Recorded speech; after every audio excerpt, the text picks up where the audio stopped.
I'm happy to be part of this organization today, and I do welcome you from everywhere you're joining. Just so you know, this meeting is being recorded, and if you don't want to show your face there, it's all good to kind of put the camera off, and you can also be in the background and listen to us. There will be moments where we're taking photos of the screenshots. So just so you know that these things can be used for social media and for the reporting that we have to make. So it's all good to have you here. We've got several partners working with us here, and it's good to see people joining from different places, from Trinidad and Tobago, from Africa, and those in Australia and New Zealand. Welcome on board today. Now, just to get this going, we'll plan for this event to be very engaging. It's quite different from what we had last year. That's because we want to get a dialogue of different generations talking to us today. And that's what Indaba is. If you had time to just Google, for those who may not know, there are different concepts today, but it just basically means that we are meeting for an important discussion. You're bringing the right people together at the right time to discuss the right issues. And the issues we are discussing today cut across every African community. So we share in that common idea of why we are here today. So we also want to make sure that we talk. It's a free space. We wanted to make it very welcoming and comfortable. So there is nothing out of bounds today. We are one on this platform. So feel free to make contributions where you can. We'll make all necessary efforts to make sure that these things are addressed today. I will want to then welcome Rugare Mugumbate to give us the opening speech and sort of acknowledgement of the country. Then after that, we'll get on with what we need to do today. So if that's okay, Rugare, just before you come on board, anything we discuss here today may raise some unforeseen trauma, some past experiences from people. We do want to warn you ahead of time that there are other places that we can seek help for. You could reach out to Lifeline, there's Beyond Blues, and there's also the hotline that you can also call. So please do not feel you're alone. Speak out when you feel you're a bit worried, and there'll be people on this platform who can also be supportive and help you in any way that we can. So just be cautious that those discussions may go deep into past experiences. And we do acknowledge that as well. All right, so I'll let you get it to come on board now and welcome the team, and then we can go from there. Thank you.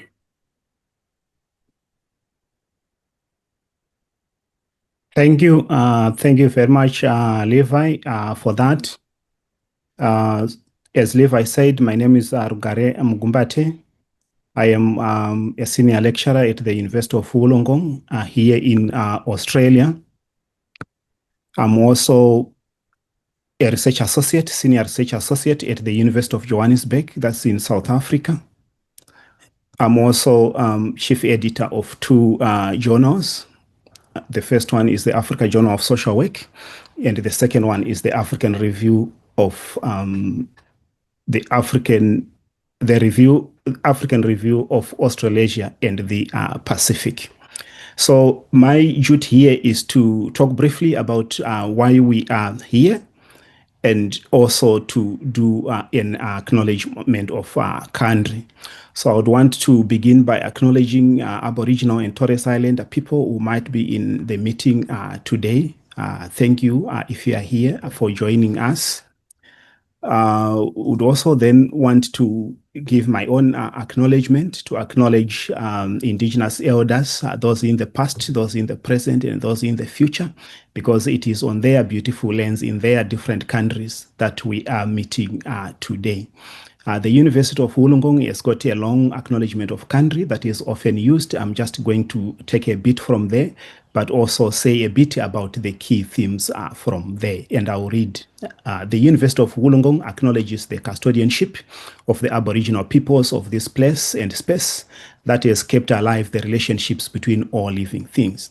The university acknowledges the devastating impact of colonization on our campus's footprint and commit ourselves to truth-telling, healing, and education. I would want to say a bit about the artwork there because the bottom part was not visible, so I've just zoomed it. There are key terms there, key important concepts or key ideas that are even relevant to what we are talking about today. One of them is colonization, of course, and another is truth telling. And I would want to connect this with ideas of Indaba. As Levi said, Indaba is a place where deep talk is acknowledged, and where people discuss and share ideas about the challenges they may be facing, but also they look into the past, what we call Sankofa. They also look into the future. That's what we call African Renaissance. So Africa Day is also a moment to be connecting with Africa. And for me, one way to do that is to play the African Union anthem. So I'll start by playing it. It's about 2 minutes. And after that, I'll go to talk about a bit about the African Union and why we are here today.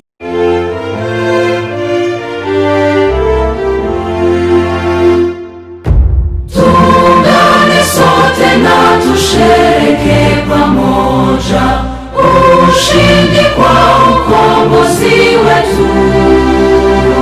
Tujitoe wenyewe, tusimame pamoja kulinda uhuru na umoja wetu. Enyi Bwana na binti wa Afrika, mwili wa jua, mwili wa anga, tuifanye Afrika mti wa uzima. Tuungane sote, tuimbe pamoja, huwezi shikamano hatima yetu. Tujitoe wenyewe kupambana pamoja, uhuru na umoja vitawale. Enyi Bwana na binti wa Afrika, mwili wa jua, mwili wa anga, tuifanye Afrika mti wa uzima. Tuungane sote na tujibidishe kutoa kilicho bora kwa Afrika. Chimbuko la wanadamu, chemchemi ya utamaduni, tumaini letu wakati wa mafarakano. Enyi Bwana na binti wa Afrika, mwili wa jua, mwili wa anga, tuifanye Afrika mti wa uzima. So that's the African Union anthem. It tells us about the importance of looking at the past, reflecting on the present, but also looking at the future. I will continue with my slides.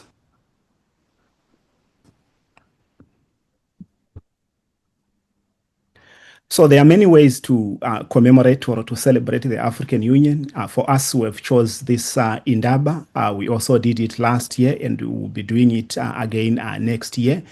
While there are different ways of celebrating or commemorating Africa Day, there are key important themes. And one key important theme is that Africa is not dreamless. Africa is not historyless. Africa is not languageless. Africa is not futureless. Africa is not beautyless, and also Africa is not hero-less. So it's a time for us to reflect, to think about Africa as a continent and all the things that Africa represents. Africa Day was started way back in 1963 when the Organization of African Unit was formed, and in the picture there you can see presidents of the day. There is President Kwame Nkrumah there is also President Nyerere and many other presidents. And the picture at the bottom, it forms the transition to the African Union in 2002.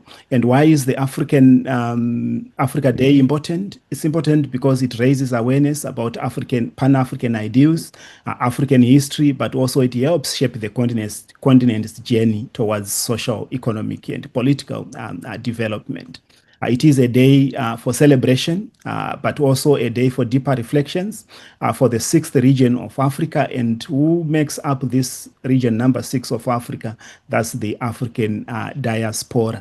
And as you know, the African diaspora is made up of people who are in the diaspora as a result of slavery, or in the diaspora as a result of conflict, but also in the diaspora as a result of economies. In 2025, the theme is justice for Africans and people of African descent through reparations. Then this Indaba, as I said, started last year. So this year it is the second time we are having it. And what question are we addressing today? How and why African ideals, along with the narratives of other diasporic and colonized peoples, help us to critically examine and address racism in Australia and globally. And as I said, this has become an annual event. So we are having this event again next year. So I would want to end by saying Karibu, Mauya, Sialemkela, Baka. Welcome everyone. Enjoy listening to our guest speakers and let us all contribute to the event today. Thank you, Chair, for the time. I'm handing the time back to you. Yeah, thank you, Gary. That's really good. I think this is a happy day in as much as the deliberation here is important. We're in a country where there's freedom, and no matter how we feel it, we are blessed to be here. So I think it's a forum for us to really acknowledge the positive side of things and also where we really need to make some amends and improvement as well. So I just want to get this going. If you are quite keen to get to, let's know where you're joining us from. Introduce yourself on the chat there. What's your name? Where are you joining us from? Which organization do you represent? And if possible, how do you say welcome in your own African language? Let's just have this forum a little bit buzzing, and because we're here for the love that God has showed on us. So many of us were here last year and not here today. So I think it's good to see where we're coming from and be able to again use that strength as well to get into the discussion today. So I want to see that chat going on, and while we're doing that, we'll get going. I've got Mohammed Mahmoud supporting me on the side. He's been quite useful and great in the way he's organizing this event at back end. Nobody sees him, but he's doing most of the work here. He'll be watching the chat there. If you have questions, pop them in there. As this goes on, we'll be raising those questions as time permits us. So getting into the program now, I'll just quickly show everyone what we need to do. All right, so we've structured the program here so it can be much as engaging as we all want it to be. We've had the welcome to country, the acclaimed of country from Rugari. We've got the guest speaker coming on board. Barbara Reynolds will be speaking to us soon. And she'll be talking about the narrative of reparations in the context of Black people enslaved out of Africa. Following that, we'll have Angelica Jenica, who is already here and will be speaking to us on this theme of this year's Indaba. Besides that, the most exciting part is the dialogue that will see different generations contributing to how they see things in the current space. And then we can have that discussion going in the chat, and everyone is welcome to contribute to those ideas. And at the end of that, Noel from African Australian Advocacy Center will be giving us a closing remark. And I think within an hour and a half, we aim to all be out here and buzzing and happy that we had this discussion and we've contributed to it today. So without so much ado, I would like to welcome Barbara Reynolds to the group. And Barbara, if that's okay, you quickly introduce yourself. And I know I can't say much about you, but it will be easier if you let us know how we need to describe Barbara and then take it from here. Barbara, it's your stage now if you're here. Awesome. She's there, definitely. Yes, I've seen Barbara. Yeah, go on, Barbara. You want to share your screen? Hi, good. I think it's afternoon in Australia, so good afternoon, everybody. Yeah. Thank you very much for the invitation. Actually, I had to do a little bit of research to figure out what an Indaba was. So that was a bit of learning for me. Thank you so much. And I want to take the opportunity to wish everyone a happy Africa Day on Sunday. But I also want to take the opportunity to say that for us, Africa Day is every day. So we don't celebrate 1 out of 365 or 366. Because as a person of African descent, I don't think that we're able to divorce ourselves from who we are. No matter where we go, no matter how we dress, no matter what language we speak, etc., etc. You asked that I introduce myself. Well, as you can see, that's my name, and I live in Guyana. I come from Guyana. That somebody got that right. Actually, live in Trinidad, on the campus of the University of the Southern Caribbean, where I currently work and where I was privileged enough to do my undergraduate degree. So it's kind of like coming full circle back towards the end of one's career. Let me get stuck into why you invited me. It was an interesting framing of the topic, a narrative of reparations in the context of Black people enslaved out of Africa. That's a loaded title. And if I were to parse every word, a narrative. I wanted to first of all talk a little bit about a narrative and to say that really it's not a narrative, it's not a story, it's a journey. It's a journey that began from the time those people lost their way. I think they were headed for for India actually, or somewhere else. But on the journey, they got to the Caribbean or to the Americas. And then the subsequent subtext to that was the quest for people to staff, I'm going to use that polite word, to staff the plantations. That journey embroiled many people in centuries of decimation. If you happened to be an indigenous person in the Americas, if you happened to be an African who was not brought across the ocean, I guess there was a sense of loss in some way. That story has not been properly ventilated. So we don't truly know what happened in the villages from where people were taken. Was there a sense of loss? Was there a sense of hope, expectations? As we see today when people migrate, that these people will be coming back with bags and bags of whatever they thought they were going to get. And when did it dawn on them that the people who left were actually not coming back? And how did those who were left behind cope with that loss? That's a story, that's a narrative that still yet has to be ventilated and perhaps articulated, and somewhere embedded in our DNA, in our imagination, maybe we should be able to articulate that story. I don't know how that story would evolve. I don't know what that narrative would be. What I do know is that from the time people were captured, there are probably a couple of things that ran through their journey. And one of them has to be resistance. I don't imagine that if you're captured and put into some of those horrible little holes that we saw in Elmira or Gorée, and I've been to both places, that one would have been very happy about being sequestered in those horrible little spaces. And my inner being tells me that there must have been some resistance to that.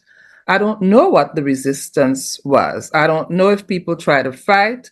I don't know if the guns that were evident, and I think there were some, would have caused people to be quiet? Was there fear?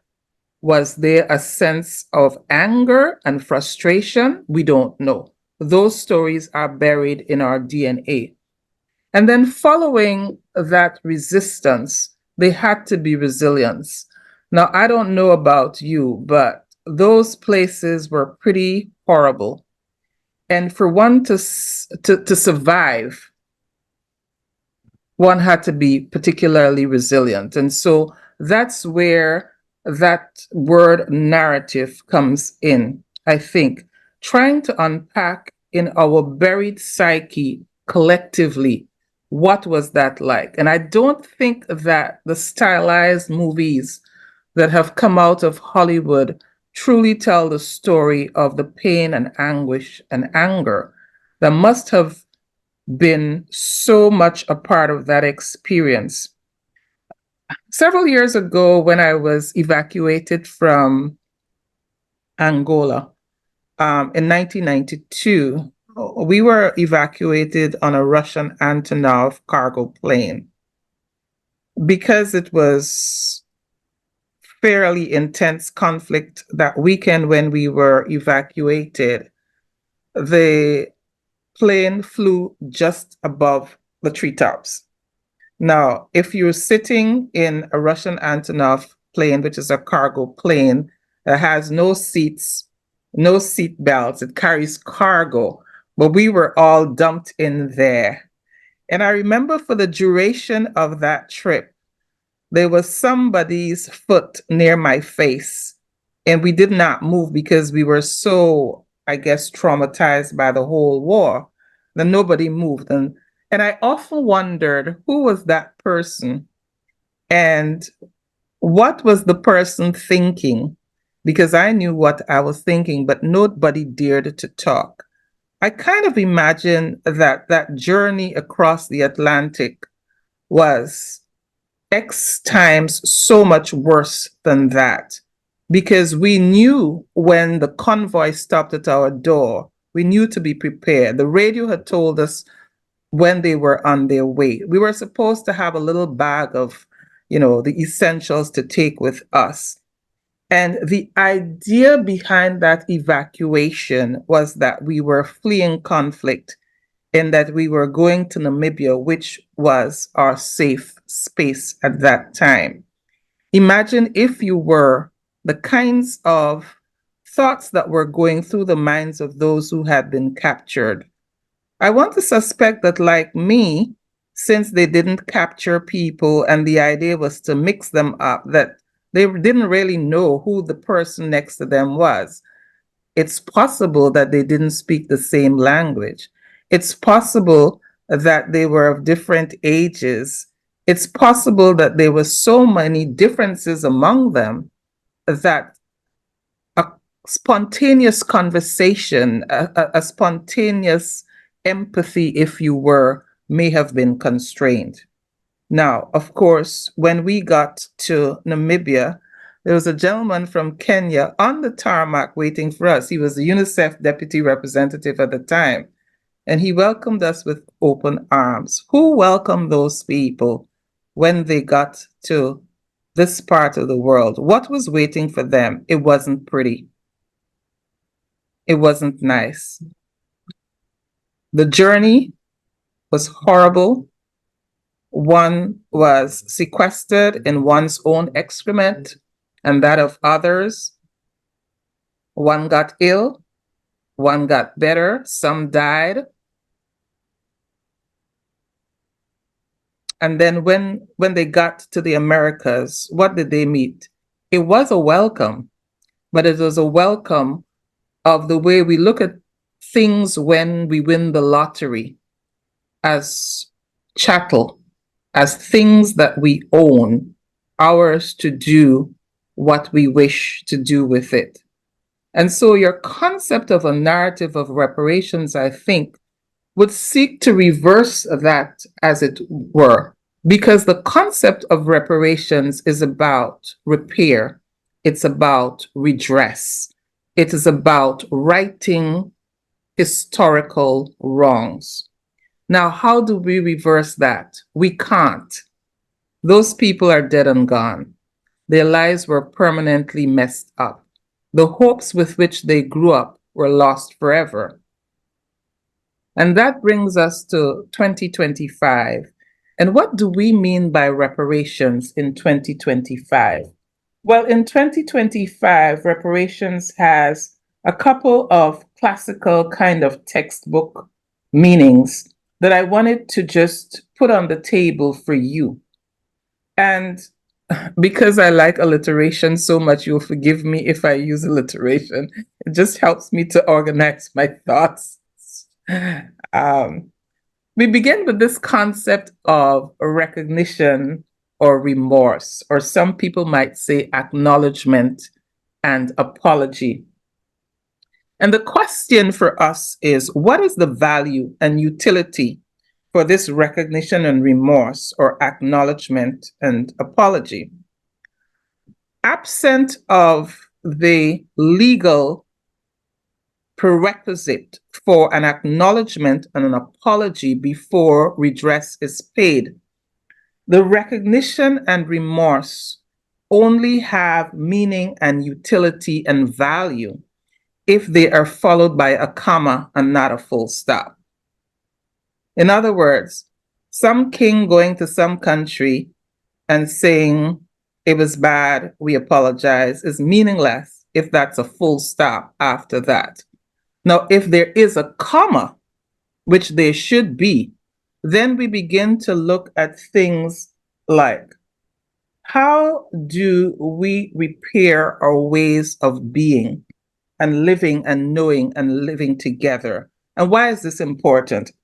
It's important because I think it's absolutely critical that within the Black community, and that was another word that I thought was coded in your topic. You didn't talk about in the context of people of African descent. You talked about Black people. So I'm going to go ahead and use the code words that you used there, which was Black people. Within this context, there are hereditary traumas and stress that Black people have inherited. In fact, 3 years ago, when the working group looked at children of African descent, there was an entire session that we spent on Black stress and Black trauma. Now, it's difficult to quantify what is the Black stress and the Black trauma unless you live it. So let me give you just two examples. When many of us look at the television and something goes wrong, the first thought that comes to our head, please don't let it be a Black person who did that. Have you ever experienced that? Well, that's Black stress. That's Black trauma. Because what has resulted from all of this is that we actually don't live as individuals. We are continually confounded and constrained by the fact that we are a member of a group that's in the crosshairs of 21st century society. That's a lot of stress. And it speaks to how much the human race has lost its humanity, that when you see someone committing a crime and you're just listening to CNN, your first thought is, please don't let it be a Black person. I can't deal with another one of those. Another thing that manifests itself in the 21st century is one of the literacies that we've had to learn. And it goes like this, and I have done it and continue to do it in my family with what we call the next generation. Nephew, when the police stops you, stop and think. Keep your hands on the dashboard. Tell them, my ID and driver's license are in my pocket. Can I reach and get my ID and my driver's license? Now, if they say exit the vehicle, exit the vehicle. There are so many variations on that conversation. It's a particular literacy that a white family, an Asian family does not speak. It's English, but that language, that literacy, that content never enters into the conversation of a white family because of their white privilege, and of an Asian family of their Asian privilege. And it's so renowned, so much universal. I was looking at a really nice movie that has Tom Hanks in it called Here. It's fabulous. I look at movies when I travel. That's the only time I look at movies. And one of the vignettes in that, because it traces intergenerational occupation of a particular home, was just that conversation, that we actually sit and put our young people to look at us and say, son, this is serious, nephew, this is serious, and daughter, this is serious, because if you don't, we've seen what happens. And it's just coincidental that May 25 was the day that George Floyd was murdered. And somewhere in the tiny, tiny, tiny part of my mind that's not occupied by everything else, I wonder about the synchronicity of that, and what is the universe trying to tell us in the 21st century, and how that plays into the various narratives that infuse who we are. So this living and being and working together requires repair. And I take the opportunity, as I always do, to put some caveats and to say that people of African descent, or Black people, even though we're using the word Black, they're not monochromatic and they're not monolithic. They come in different shapes, size, and forms. And as we've seen in the good old US of A, they actually have diverse political views. And so we have to accept that we are not just lumped together as Black people, as children of slaves, as people of African descent. We're as diverse as any other demographic group. That's one. And the second thing, the caveat, is to remember that when we speak in fora like these, we speak with the full appreciation and respect that solidarity is part of our ethos. We never walk alone. And that's why we're always in solidarity with people who are disadvantaged, whether they're in Gaza or they're Roma living in Europe. Anyone who is disadvantaged, anyone who has their rights compromised, we walk with solidarity because other people have walked with us. Of all races and hues and textures, they walk with us. But the issue of the repair of who we are, how we see ourselves, how we live, how we know, what we learn, and how we live together, that's a part of reparations. And it's a job that we have to do for ourselves. And I really want to emphasize that no one who has oppressed us will try to support our repair within the race. That's a job that we have to do ourselves. And it bothers me that within the Black community, we've got so many schisms. You know, if you go to the US, for example, African Americans have a thing going on there with Caribbean Blacks. Or if you go to Britain, Black Britons have a thing with those who came on the Windrush generation from the Caribbean. And I wonder about it. And I could only say that this is part of that legacy of dividing us, so we don't even recognize ourselves. We don't see ourselves in another Black person. But this narrative of the other, which was actually used to divide us and to conquer us, has now consumed us so much that we have people, famous people in the US, who would say things like, I'm not African American, I'm African, and proud to say, I'm not African American, I'm just American. So that repair. Another thing that we have to do that's a part of the reparations narrative, but I want to flip that to narrative to say journey, is for us to reimagine and reshape our language and our education and our spaces and our places. And perhaps the most important one of those would be the education. Because when we have Black people telling us that slavery was good for us, we have a problem. And when we have that being codified in curricula, that we teach the generations who come after us, who perhaps didn't struggle as much as we struggled, we have a problem. And so I put at the pinnacle of what we have to reimagine and reshape is our education system. I do believe, and the working group has as one of its fundamental tenets, focusing on education. Why?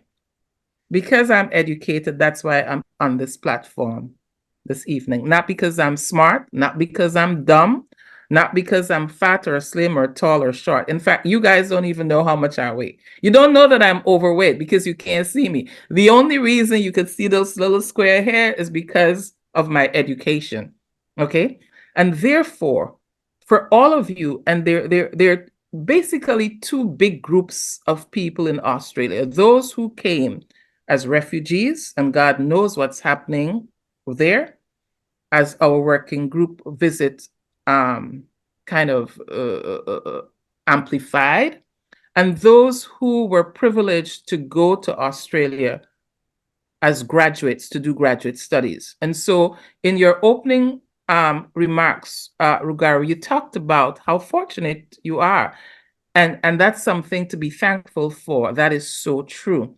The corollary of that is to recognize that there are many others who are not so fortunate. And how do we help them to move out of that? And that we truly advocate as a working group has to be through education. Why? Because education helps us to be employable. And employability is the foundation for employment, whether that employment is self-employment, and we use our entrepreneurship or enterprise to open businesses and in turn employ other people, or we get the right job, or even if it's the wrong job, at least what it does is leads then to economic empowerment, economic viability, and hopefully economic independence.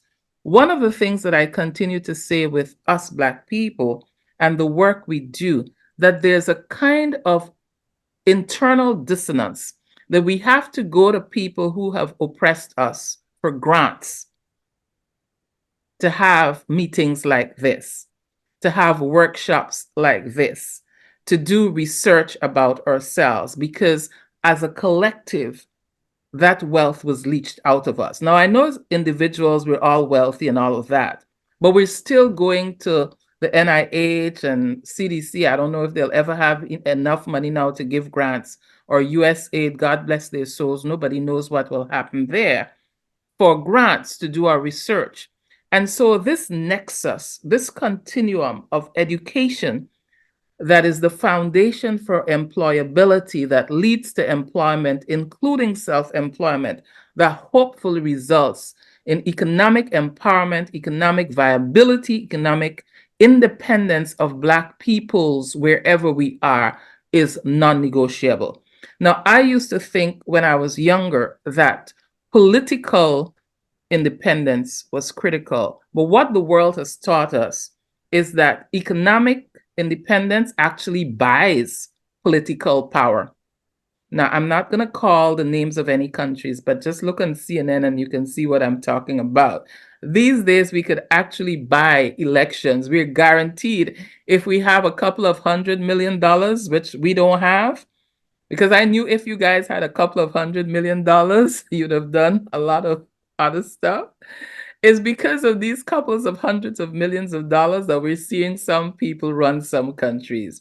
And it's not just in the obvious place. It's also in my own country and my part of the world. And of course, the language and the spaces and the places.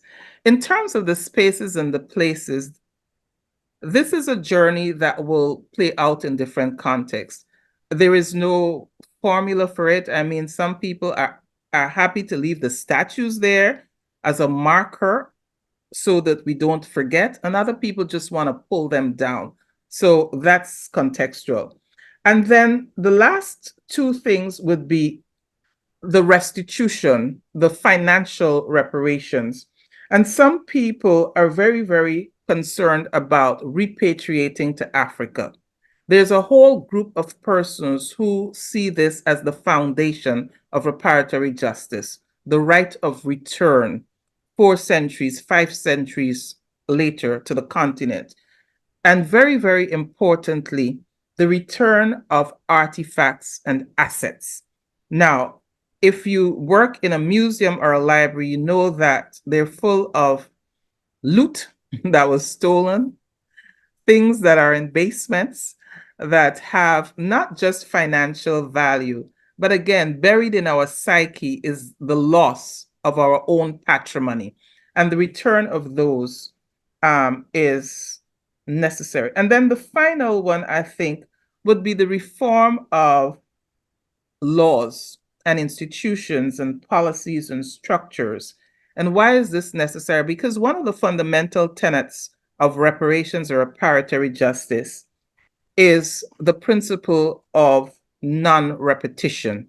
The only way that one can guarantee non-repetition is to change the laws, but not just the laws, the policies, different budgeting structures and systems to deal with the injustices that are endemic. Let me close by saying, as we look forward, not just to Africa Day every year, but as we try to build a sustainable basis, not just for people of African descent or Black people, but Africans in whatever shape or form they turn up around the world. It is critical that we understand that we have a continuum of issues with which to deal. And one of those issues is the contemporary racism that still permeates, that is still pretty universal. Now, this has different shapes and sizes and forms. But what distinguishes racism and the pursuit of racial justice from reparatory justice is just simply that reparatory justice seeks to reverse historical harms, and racial justice actually deals with contemporary. But they're cousins, or you can say they're grandchildren, or they belong to the same, group, whatever. And then looking forward, which is so critical, is the whole issue of environmental justice and what it means for us to lay down a marker for those who come after us. Environmental justice has many strands. One of them is around land use and land ownership and land tenure.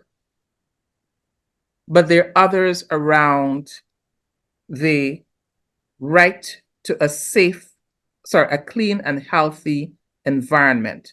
And there are others which look to what do we pass on to those who come after us. And then the final in the suite of 4, which I think is really, really critical, is this question of digital justice.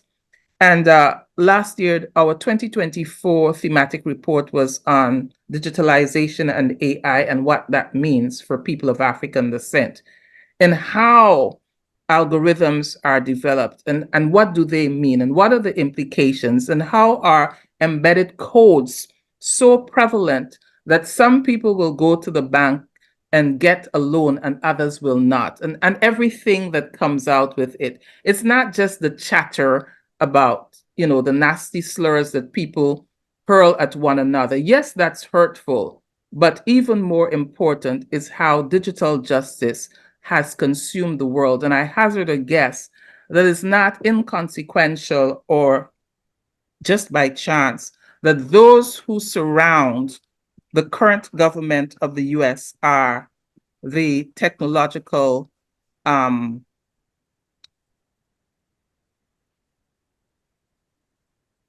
let's call them the technocracies, for want of a better word. And while Europe is shifting towards regulation and a regulatory framework and a regulatory regime, we see this move in the US towards deregulation. Now, there's an old proverb that says, when the elephants are fighting, the ants get crushed. I want to end on the note that as of now, we're pretty much in the ants category. And so we can't ignore the elephants that are fighting. But what we can say is that we need to find ourselves and find our place in this global journey. I do believe, as we look at Africa today, And I'm not going to romanticize it, but I do believe that young Africans, older Africans, are getting to the point where they're saying enough is enough. And the exploitation of the resources of Africa is no longer acceptable.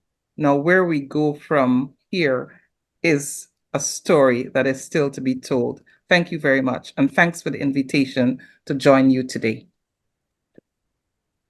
Yeah, thank you, Barbara. Thank you for that stimulating discussion. You've actually led us into that conversation. By just listening to that, I could see people having questions, thinking about what they're going to ask next, what's the next steps here.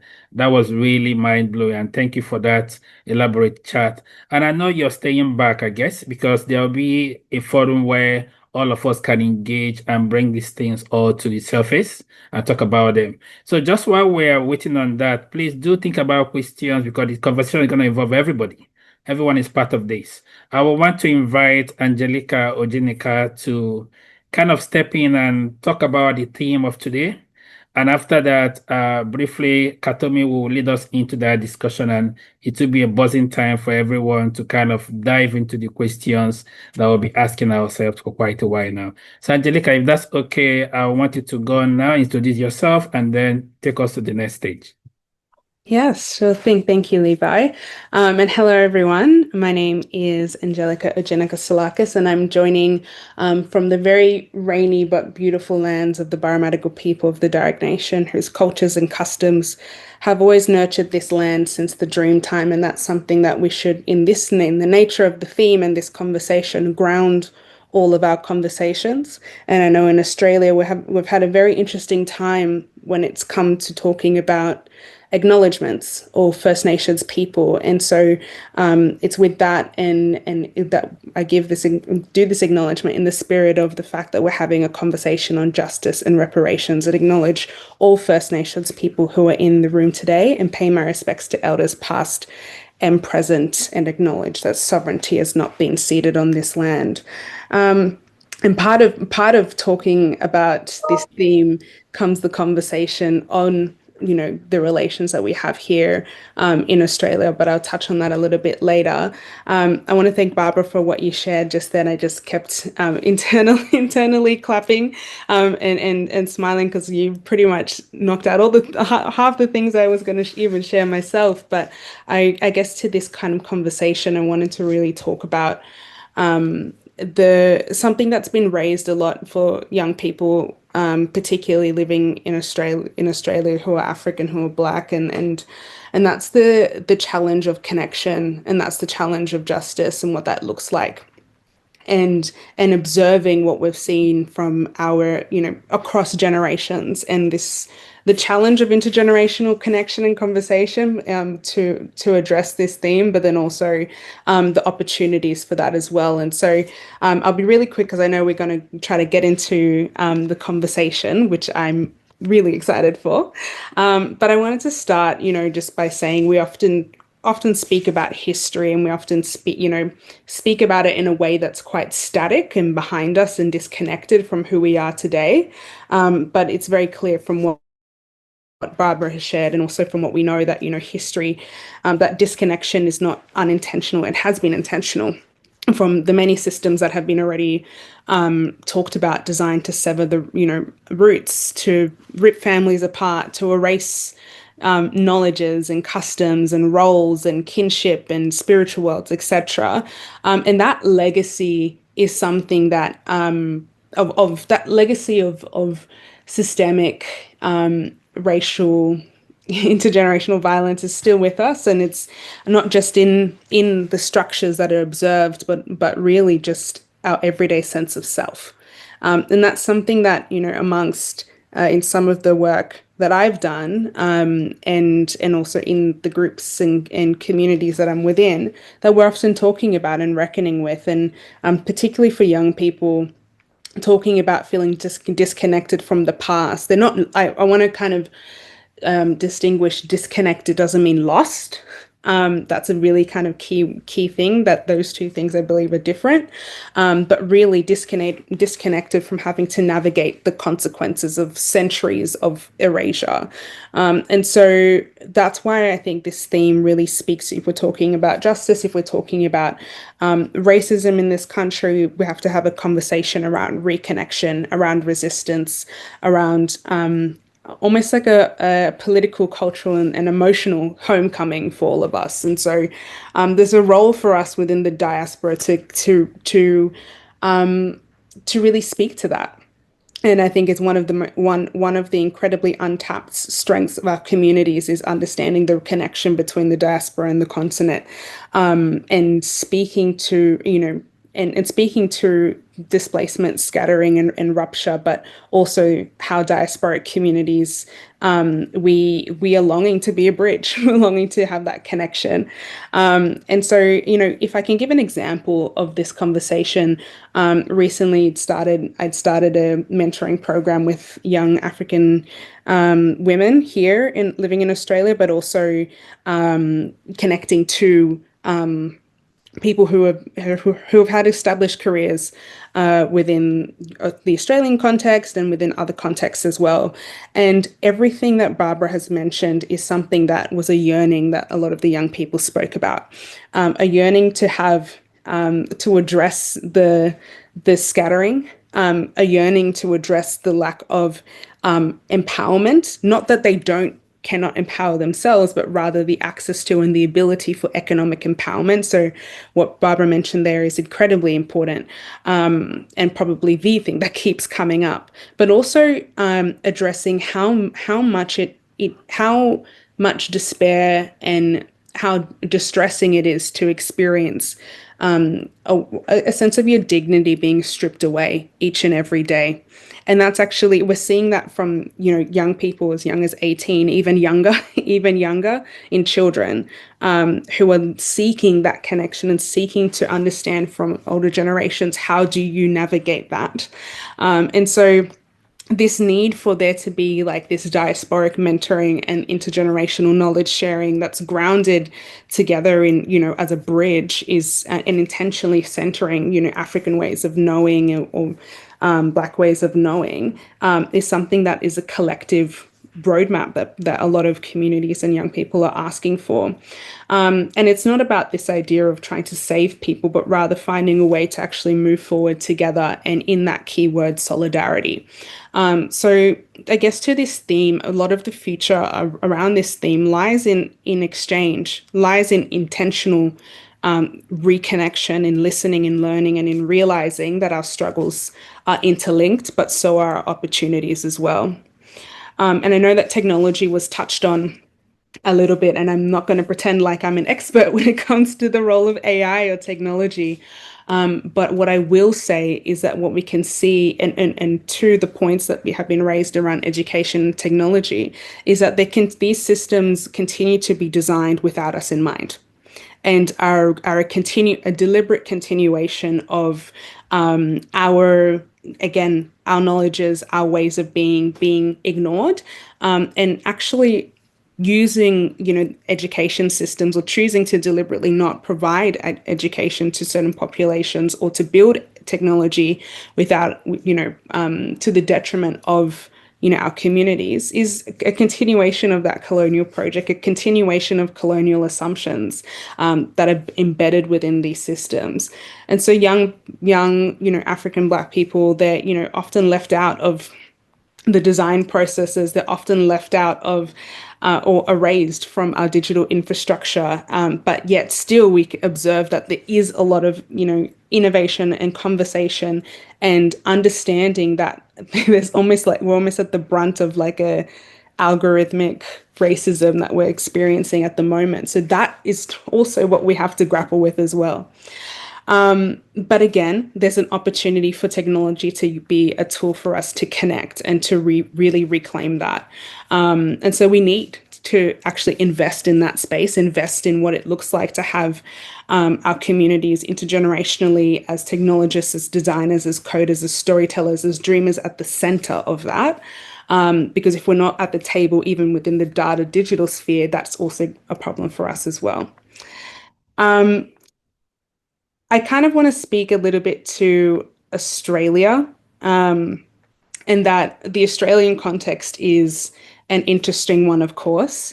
And the conversation around reparations, around justice for African communities in Australia, again, I won't pretend to be an expert, but this comes from what people and young people talk about on the ground, is that we have to start from a place of truth-telling and recognizing the historical and contemporary impacts of colonization, of anti-Blackness, of systemic exclusion, and confronting how that has made certain groups and peoples be written out of national narratives around, again, out of education systems, out of the public memory entirely, and acknowledge that, you know, the unique legacies that we have to confront.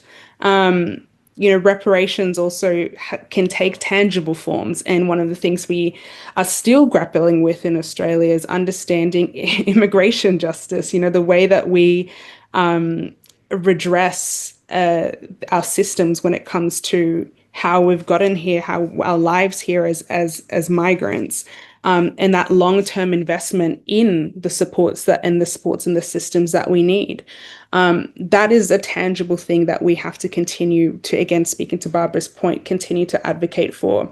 If it means for us to restore dignity, restore agency to our communities, and also provide the resourcing that we define and that we understand is needed, rather than that being told to us, or that being, you know, there being like a hierarchy of who gets to choose what we need. I also kind of want to talk about, again, building intergenerational spaces and the urgency for why we need that. And I think someone put into the chat a while ago a little note around just care, because I want to preface that I will talk a little bit around the mental health and well-being of young people in Australia, African youth in Australia. Thank you. I started a group that was focused on youth suicide prevention within the Sydney context, and it then actually became a lot more bigger because of this very conversation and this very theme, that we're not understanding the extent to which this pain and this struggle is impacting young people today, and that, you know, there's regularly conversations that I have during the week with youth in peer groups where we're talking about, you know, how hard it is to continue, what we're observing in our families, again, the impact of systems that continue to tear us down. And so I think that if anything, if there's one simple thing that we can really do today, to redesign, or well, not even redesign, because the systems are working as they have been designed to, but really redress this experience, is come together in true intergenerational justice. We need to actually collectively build that restoration together, and do that in, again, the ways in which that we know, then we've carried for generations in our knowledge systems as well, and value the wisdom that is held amongst our communities. That's something I'm always encouraging our young people to remember. It's not just us, actually. This experience is not just unique to us. This experience is actually something that's shared across our generations. So because I want to continue to the dialogue, I just want to again reiterate the word connection. It sounds really obvious, but we really need connection to our past, to not be stuck in it, but to understand the present and what we're experiencing now. Connection to one another, not just within our own communities, but across generations, across geographies, and across genders in particular, especially in the Australian context. Connection to the future. Not as something that's just automatically given to us. We know that the future is in our hands, but actually that we can shape that together. And again, it keeps being a conversation raised that between generations, we want to shape things together. In my work, when I was in, so for context, I was the Australian youth representative to the UN. And one of my deliberate last consultations that I did in Australia when I went around the country and I was speaking to people was actually to go to WA and talk to, and I was invited by the amazing team at Curtin to come and to engage with young people, young African people, and just African communities more broadly in WA. And we kept having this conversation about how do we shape together. And we need to make sure, whether it's us representing at forums like the one I had or others, that we continue to deliberately put African people at the forefront. So let's choose to be rooted in rising, and I believe that we can not only just reconnect to history but also reconnect to each other, and that's where we can create the justice that we've always deserved. So I will end there and pass back over to the chairs.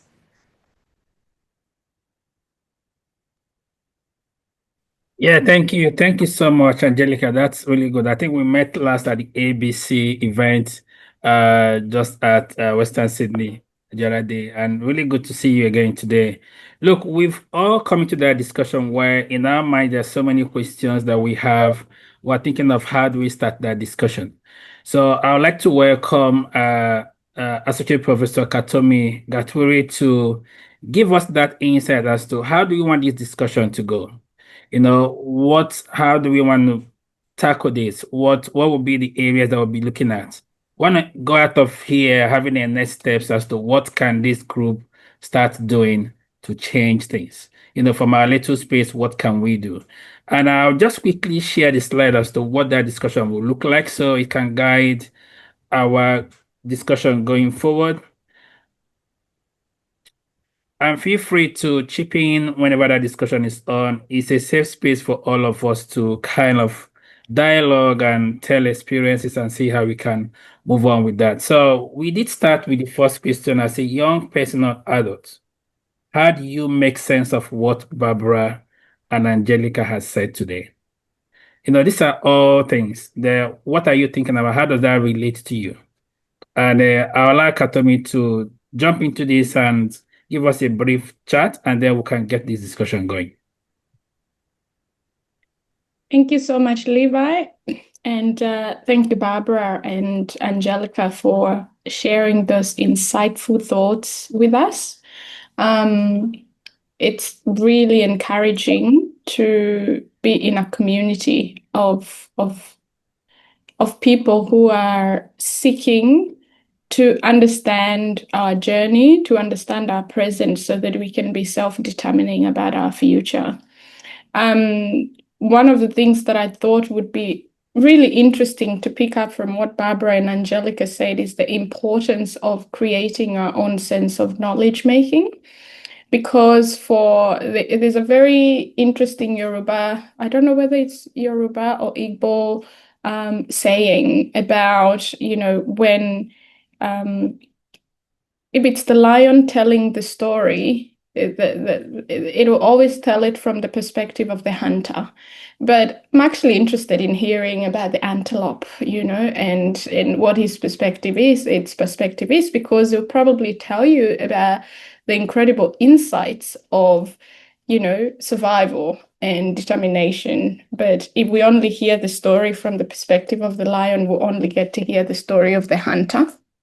And so part of that and what that means for us then is to really be invested in our own knowledge making.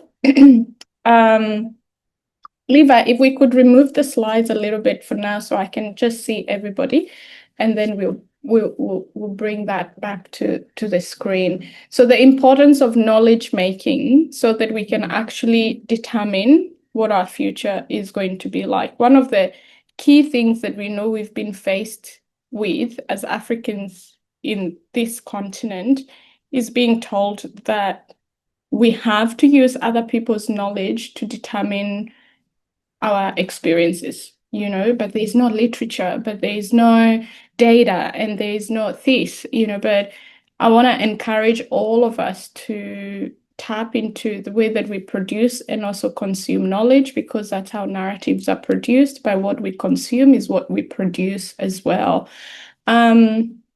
I want to touch a little bit on what Barbara talked about to move on. there has to be recognition and remorse. And we know this to be true even in personal relationships. If you rupture relationships, the art of repair is not just an apology.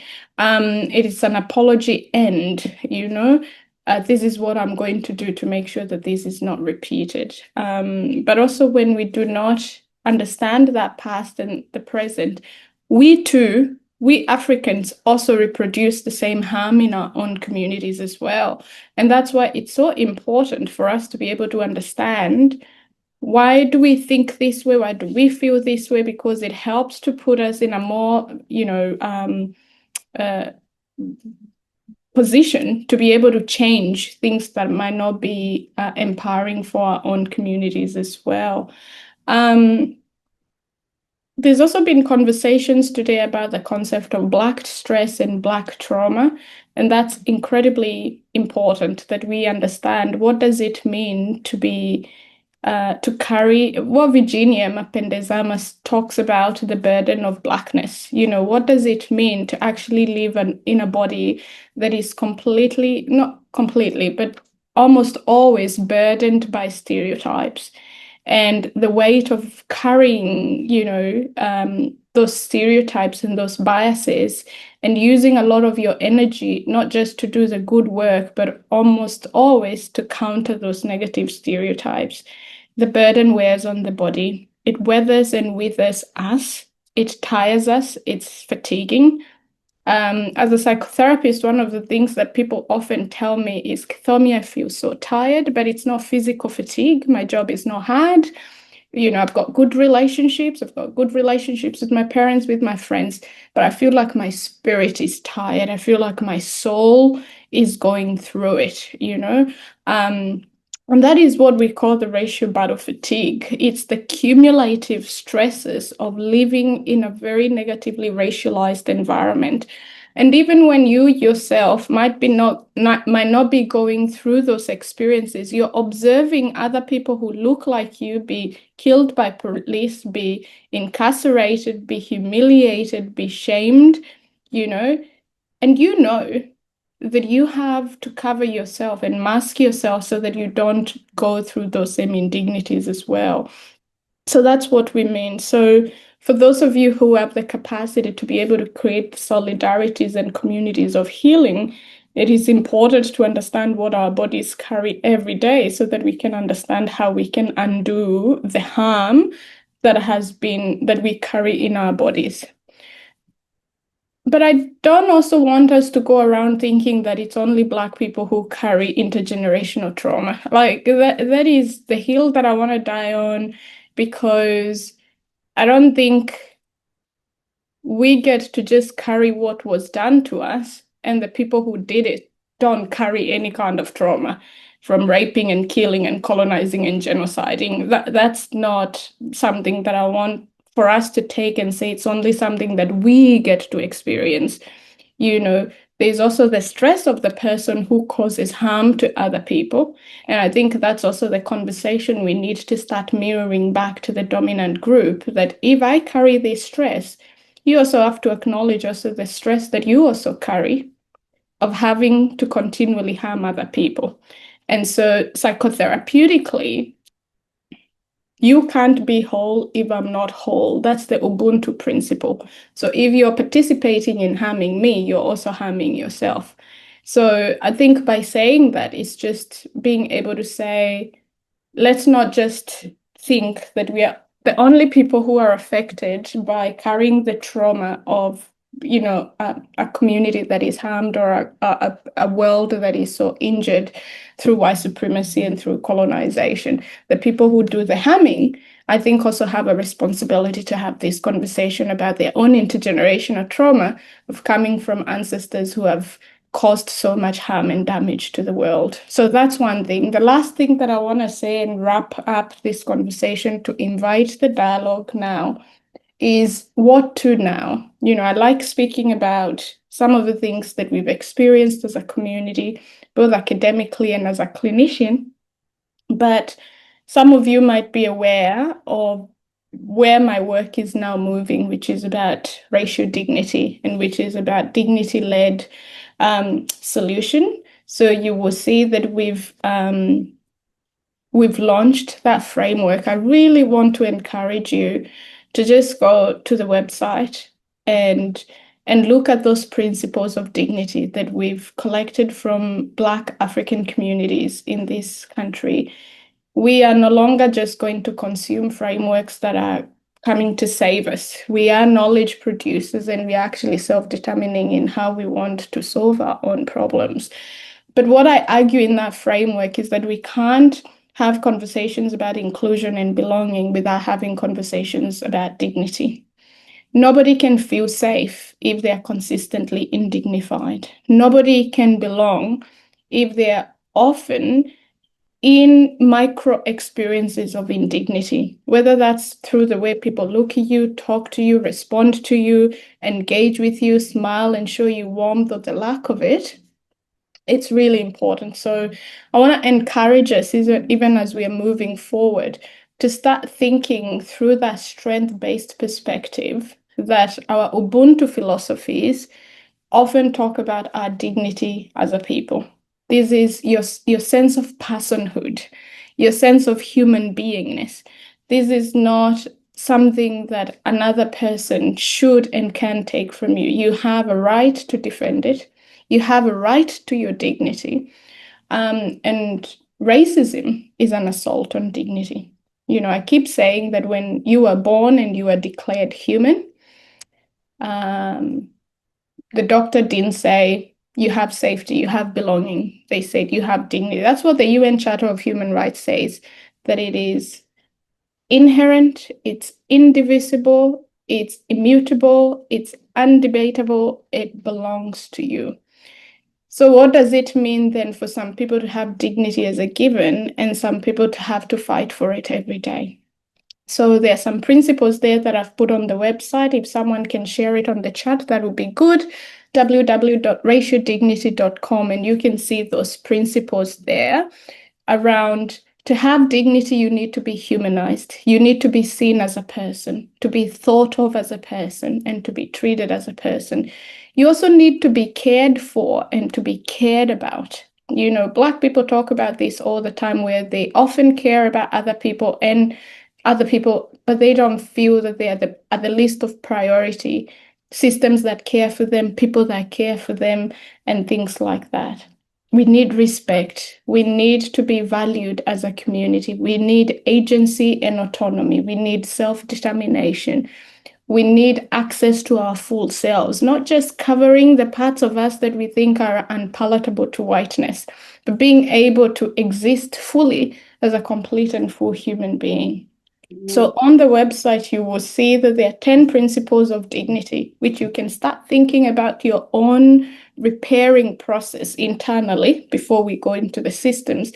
And you will also see the 10 principles of indignity, the things that cause racial stress, racial trauma, and all of those things. And to invite us as a community to not just do that work for ourselves, but to do it with other people in our community. We cannot demand healing from systems when we are injuring ourselves in lateral ways and causing injuries within our own communities. And I understand that part of that comes from our own trauma, but we have a responsibility to be able to heal ourselves so we can raise our children better, we can be good partners, we can be good citizens, we can be good to ourselves. So I want to leave you with that sense of a dignity-led conversations when it comes to conversations about race and racism, so that we don't often feel, oh my God, what do we do about it? The weight of it is so huge. What can I do about it? The system is so large and so ongoing. I'm completely destabilized by it. But to feel that we have some agency in being able to defend and to reclaim our sense of dignity as a people. So I'll leave you there with those few words and to invite the next part of the conversation and for people to have thoughts and ideas about how to progress this part of the conversation. Thank you so much for listening. Yeah, thanks, Katomi. Thank you for that intro into the conversation today.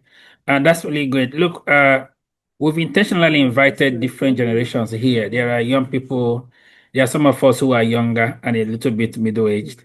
There are people who are a bit older than Katomi and myself. So there is no classification of age here. So whatever you feel like within you, we want to hear your voices. These discussions have been all about the presenter, but it's now about us. What do you feel as a young person, as an older, as a middle-aged adult? How do you make sense of this discussion today? What does it mean to you? How do we move forward? So we open this floor to anyone who you can unmute your mic. Just give me a thumbs up there. Muhammad is watching, and we'll pick on you to please speak out. And remember, it's a safe space. Katomi has assured us if you have any issues, she's here. She's responsible, not Levi. We will call on her to help. So, so please feel free to please unmute your mic and let's hear you.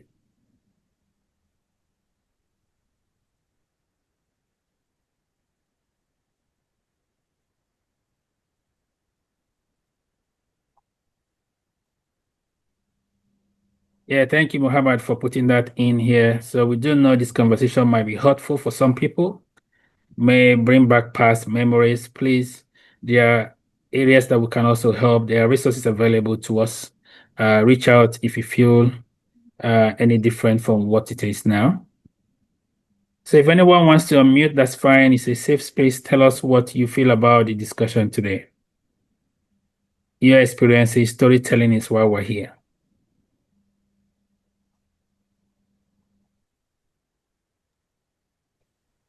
Mine is just a comment, Levi. Yeah, go on. Yeah, just to acknowledge the connections that we had from Barbara, from Katomi, but also from Angelica. And I think things that stand out for me are things that we usually don't talk about. For example, Barbara talked about the environment. Environmental rights, those are things that we don't usually talk about. It includes in their land rights. You see in most cases, black farmers are considered to have no rights, but white farmers can be considered to have rights in African settings, which is a challenge, and there are global narratives about that. Then we look at technology. I was also quite impressed to hear about AI from the two speakers. At times we just think, oh, it's just AI.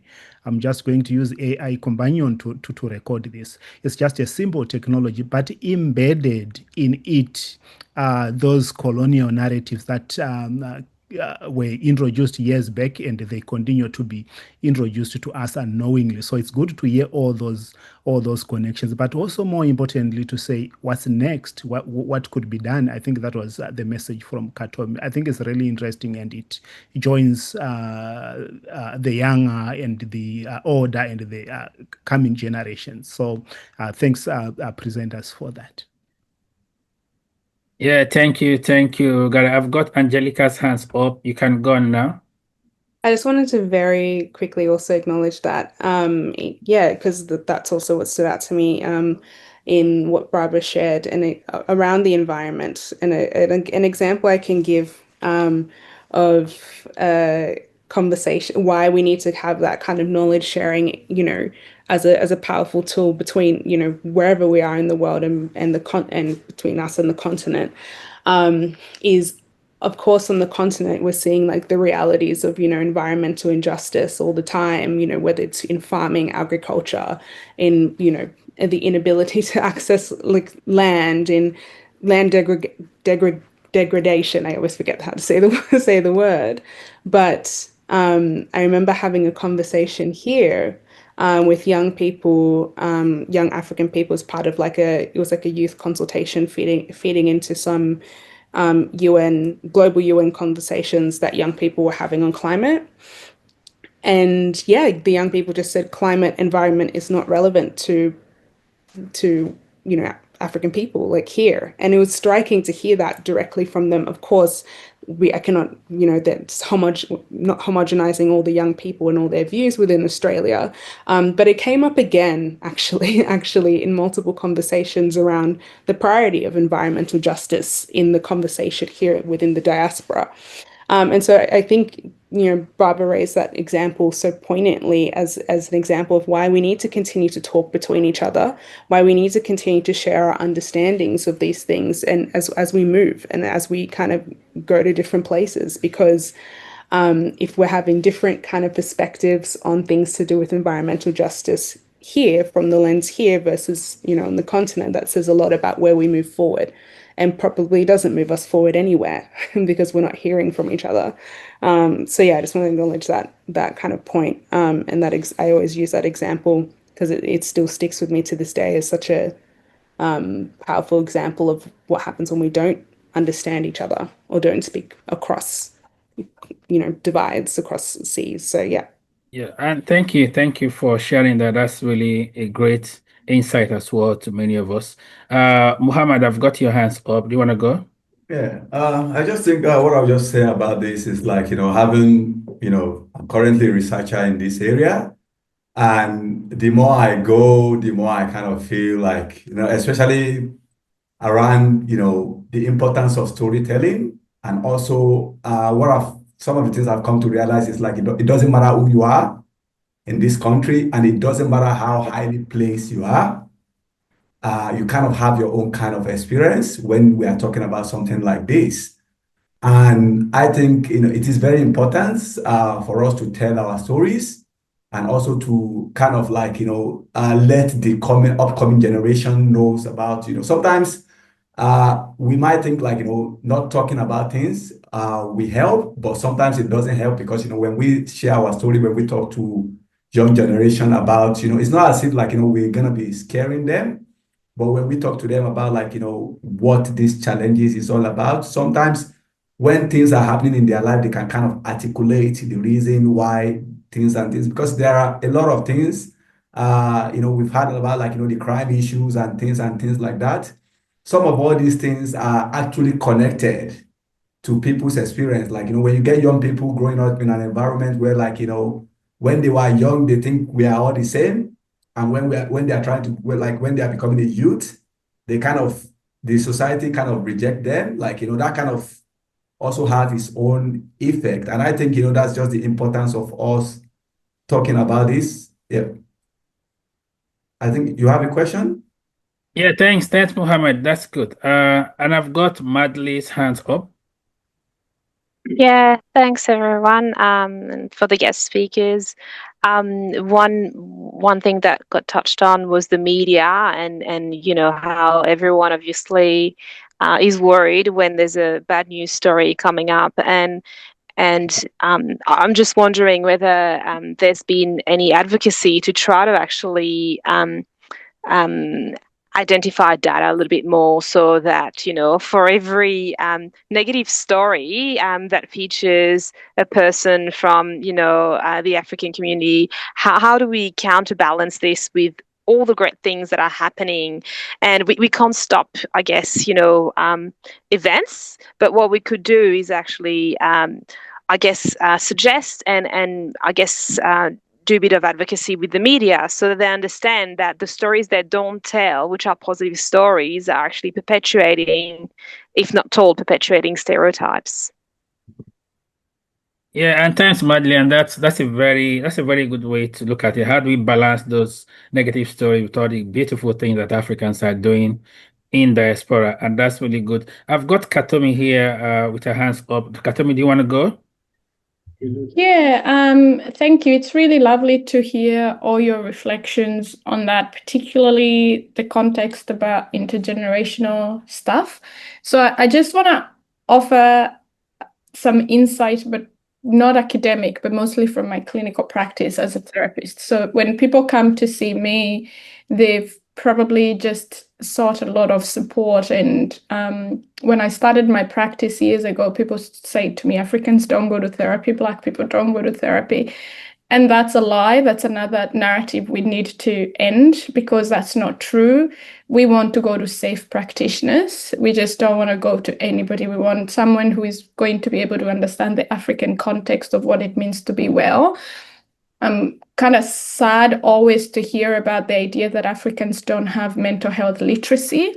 There's a reason why people go to the continent and say there's so much joy and beauty despite, finish the sentence. So, and also you cannot tell people who have survived colonization and white supremacy for centuries that they don't have mental health literacy.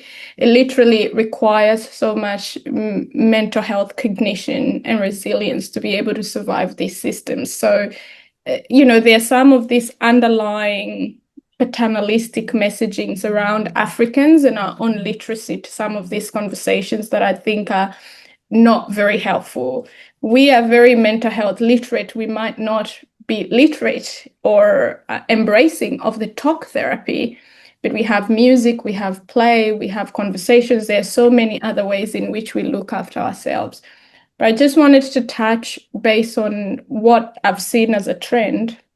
The people who come to me who are of older generation and who've been raised in the continent, most of us have been raised to actually just excel. I don't remember a time when my mom was ever shocked that I did well in school. In fact, it was often, why is it not 100%? Why is it 98? Why isn't it, not 100%? There was often an expectation that you should be excellent, that you should do well.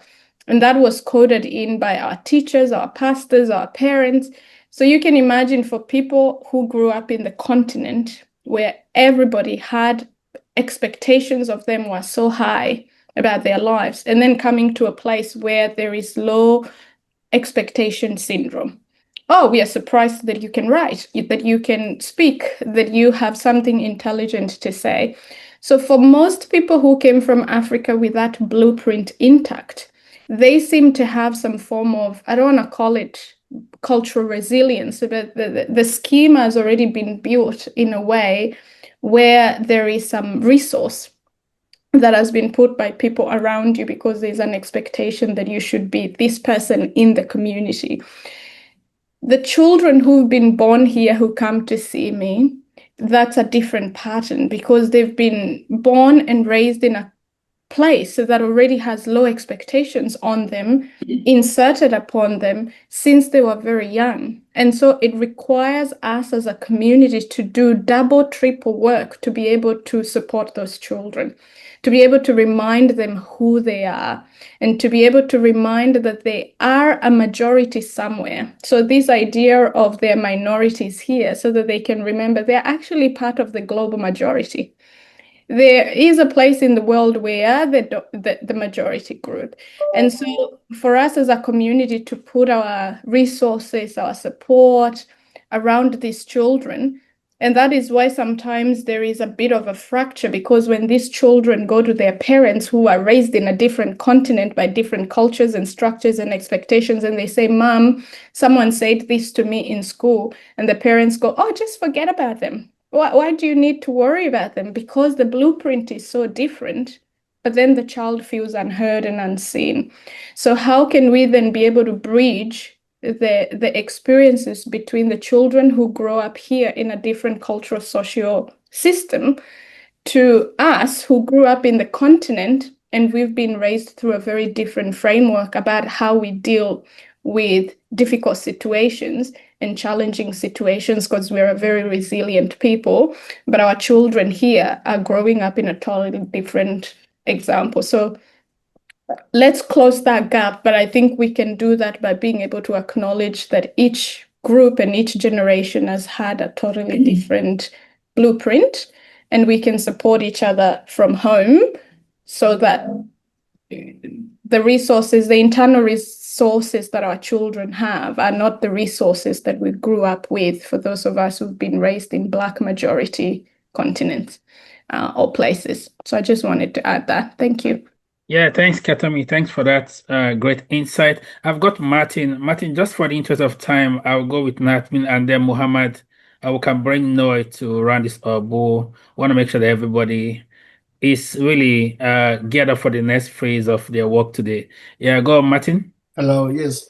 I just want to comment a bit on what the last speaker just said. I worked in journalism here for about 25 years, and I retired just about 4 or 5 years ago. And one thing that really is within the community is our children in schools.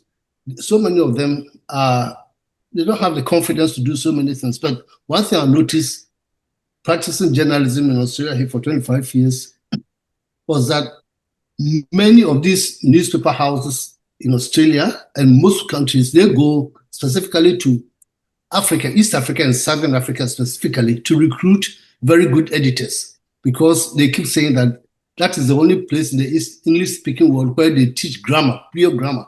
So if you are quite good somewhere in English in Zimbabwe or South Africa or any of the English-speaking countries, so easy for them to go and bring you here and do it here. But our children here believe they are not really, no one cares about them. But when they really need someone who can do the job for them, especially like a language like English, which is not our native language, they really go to South Africa, Zimbabwe, Ghana, Nigeria to recruit good editors to come in. So whenever their reporters go out and write stories, they bring it to me. I did that work for 25 years, even though I have the accent. But if it comes to writing, the grammar that we are taught in speaking in Africa is so good that we are the best editors around. So let children know that mind they have, that they are not good for anything. That is never correct. Let's push into them that there are so many places where they are recognized here. And I think we can build a very successful community if we really put that confidence in them. That's a short one now. Yeah, and thanks, Martin. I think it all boils down to what Barbara, Katomi, and Angelica has talked about education. That's how we move on. We need to really look at that as a key to unlocking some of these potentials that kids feel that they don't have. And that's why people like us and everybody here could attend this and have a voice. So I think we really need to do more. And I saw a chat on the network, on the group here about Indaba for parenting purposes. We really do need that, because there's the echoing of this connection between us and those who've been here quite a while or came from Africa, and our kids who are born here. There's that lack of resilience, we can call it, because they see themselves as different breeds. But I think parents struggle with that. It's a struggle to make sure that we're in check, we're doing the right thing. So I guess that's something else that we can look into. I've got Mohammed here. So Mohammed, do you want to go? And after that, I will then call on Noel to please to give us the closing remark. Yeah, I think what I want to touch on is just the importance of us to harness the community resources in terms of combating these issues, and also for some of these African community organizations we have, because like sometimes we need people who we kind of create a very good program, not just because I know some organizations get fundings. And also in terms of targeting those funding into key area that is going to benefit the communities, something like community legal center, something like, things like that. I think, as a community, we're probably going to benefit a lot from that. Not just I'm not targeting any organization, right? Not just I know sometimes music is good, dancing is good, or things like that is good. So when we get this funding from the government, I think it's good for us to work on how to tailor this to something that is going to benefit the communities. Not that's just what I think about that. So thank you thank you. Yeah, thanks, Mohammed. And I think it's really, this seems we can't talk about this a lot. There's just not enough time to do this. There's so much to unpack. There's everybody really having to think about this and reflect on it. I guess it's a starting of a discussion that will go on after this. So as a group, we'll get back, look at this transcript, see how we can move this forward, and maybe send you guys a copy of what this will look like. And I think that discussion goes from here to our families, to where we work, to our colleagues. Let's take that discussion forward, because we are all in this together. It affects you, it affects me. That's what Ubuntu is about. So I do thank everyone who has made contributions here. I know because of Australian time, people are really tight with time, but having you here for an hour, 30 minutes is good to us. I want to ask Noah to kind of give us some closing remark, and maybe after that we can round this up. Thank you, everyone. Thank you, Dr. Levi. And I want to start by saying there's nothing encouraging than staying people in our community with passion, determination, and also compassion. coming here and then sharing with their stories, the stories of courage, the stories of wisdom. It's about sharing those stories that we are able to be, encouraged to do what we can as community members. I want to thank Dr. Barbara. I know it's far away where she is now, but I know Dr. Barbara, she has been one of the backbone, in our advocacy we do at African Australian Advocacy Center.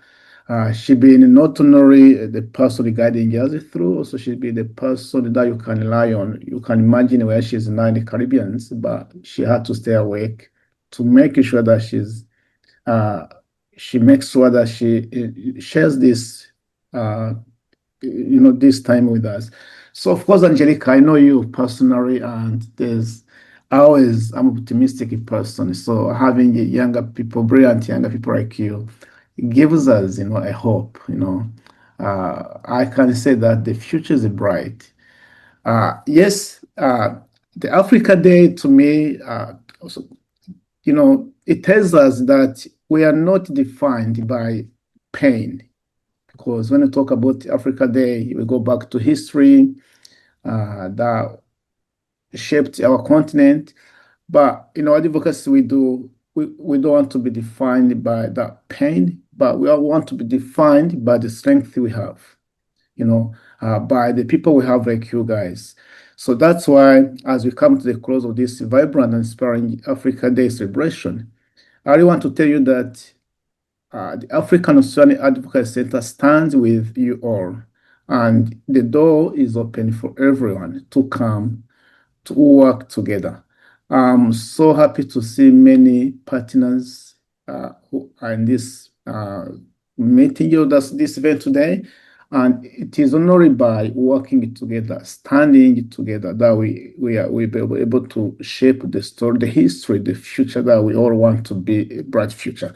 So without further ado, I want to say that to our young Australians, know that you are the future. Angelica and the other younger future who are this, and with other younger people who are on this platform, you are the future, and your voice matters. So I want to say that be proud, be bold, and keep pushing boundaries. So let's today inspire us all to stay connected, uplift one another, and continue building a vibrant, empowered African Australian community. Together, we honor our heritage and shape a future filled with hope, opportunity, and unity. Happy Africa Day. And thank you, Noel. On that note, look, I want to thank everyone. Thank you for making time to be here.